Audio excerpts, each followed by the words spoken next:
Le foie est un organe plein et il est nécessaire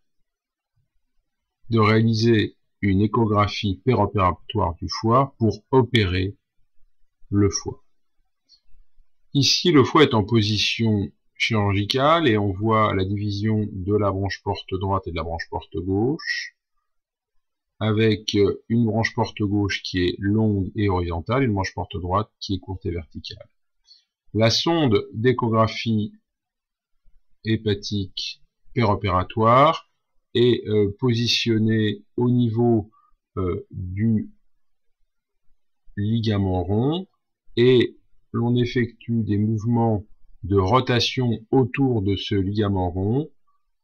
pour pouvoir mettre en évidence, en particulier, le pédicule gauche. Sur cette représentation tridimensionnelle, on voit le pédicule gauche et ses branches de division. Ici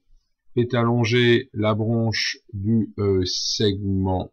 3, avec l'origine de la branche porte gauche, la branche du segment 4, et en arrière du petit épiplomb, le segment 1.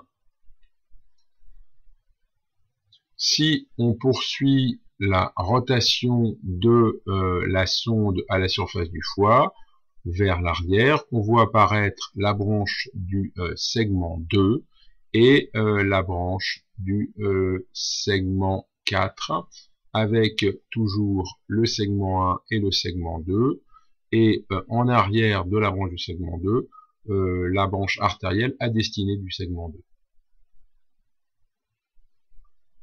Une autre vision du pédicule gauche, toujours en effectuant une rotation de la sonde. On est maintenant à la partie moyenne du foie. On a déplacé la sonde vers la droite, avec une coupe qui passe par la division des branches porte droite et gauche, et en milieu la veine hépatique médiane, avec une petite branche en haut à destinée du segment 5. On va se déplacer un peu vers la droite, et on voit donc ici la veine cave, la veine hépatique droite, la veine hépatique médiane, et entre la veine hépatique médiane et la veine hépatique droite, la branche portale antérieure à destinée des segments 5 et 8, et un morceau de branche portale du secteur postérieur.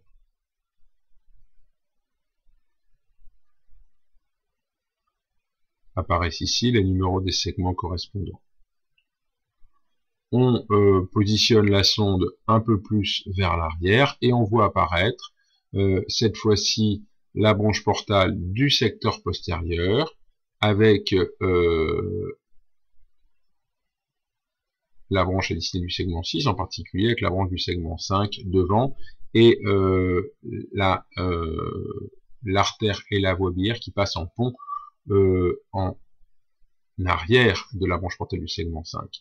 Donc ici, le foie est en position extériorisée, de manière à pouvoir visualiser la position de la veine hépatique médiane, qui est dans l'axe du bras sur un patient debout. On a positionné maintenant la sonde à la partie haute du foie, au niveau du confluent cavotus hépatique, et on voit ici la jonction des veines hépatiques médiane et gauche. On est maintenant au niveau de la veine hépatique médiane, avec d'un côté le secteur intérieur, de l'autre côté la veine hépatique médiane avec une branche à destinée du segment 5 et la veine hépatique médiane elle-même qui, un peu plus loin, va donner des branches vers la droite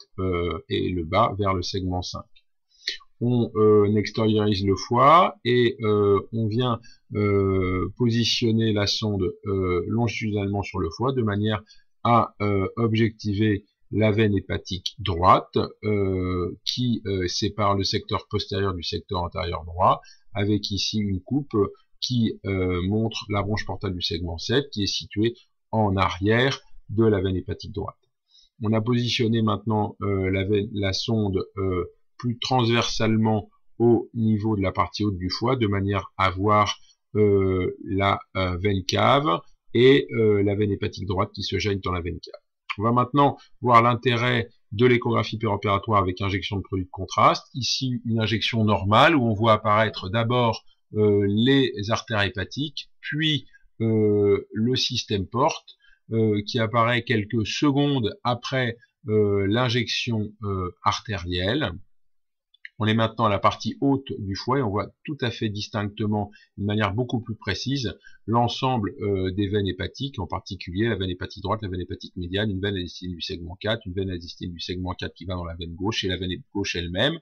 On voit que ce drainage est tout à fait homogène et qu'il n'y a pas de différence de perfusion entre la droite et la gauche. Maintenant, un exemple de mauvais drainage veineux où on a une artérialisation du foie droit car la veine hépatique médiane et gauche ne draine pas bien, ce qui augmente l'artère dans le foie droit. Ici, on voit que le secteur postérieur n'est pas encore opacifié et on voit un flux laminaire dans la veine hépatique médiane qui est la conséquence d'une dysfonction de l'anastomose entre la veine cave et le tronc commun. Le flux est normal dans la veine hépatique droite et donc l'opacification est retardée. Les conséquences de cette anomalie d'outflow sont une inversion de flux avec une hypoperfusion portale et un passage du sang artériel dans la veine porte droite, où on voit ici une branche dans la veine porte gauche, pardon, avec ici une branche porte gauche qui est de mauvaise qualité en termes de drainage. Encore plus grave, une absence complète de drainage du septum antérieur après une transplantation d'un hémifoie droit de donneur vivant, où on voit que le parenchyme hépatique lui-même n'est absolument pas opacifié, alors que il existe une perfusion vasculaire, ce qui témoigne donc de l'importance de l'outflow pour que le drainage parenchymateux se fasse bien. Tout se passe comme si le sang restait uniquement dans les vaisseaux avec une